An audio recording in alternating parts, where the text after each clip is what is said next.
Natural beauty হয়তো একেই বলে। কোনো রকম মেকআপ ছাড়াই সারিবদ্ধভাবে নাচ করতে দেখা যায় এদের। নামটাও সেই রকম, ডান্সিং গার্লস। পূর্ব আফ্রিকার বিভিন্ন জায়গায় দেখা মেলে এই ফুলের। সদ্যজাত শিশুকে কাপড়ে হালকাভাবে মুড়িয়ে রাখলে ছোট্ট বেবিকে যেমন সুন্দর দেখতে লাগে, তেমনই দেখতে এই ফুল। নাম সোয়াডেল বেবিস। এটি এক ধরনের টিউলিপ অর্কিড। কলম্বিয়াতে এই ফুল শুধু কীটপতঙ্গদের নয়, আকৃষ্ট করে পর্যটকদেরও।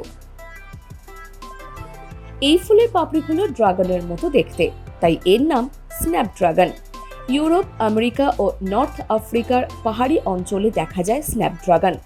এই ফুলের রং প্রচণ্ড উজ্জ্বল হয়, গন্ধও হয় মারাত্মক। ফুলটি শুকিয়ে গেলে দেখলেই মনে হবে কোনো ড্রাগনের মাথার খুলি, যা মুখ হাঁ করে রয়েছে।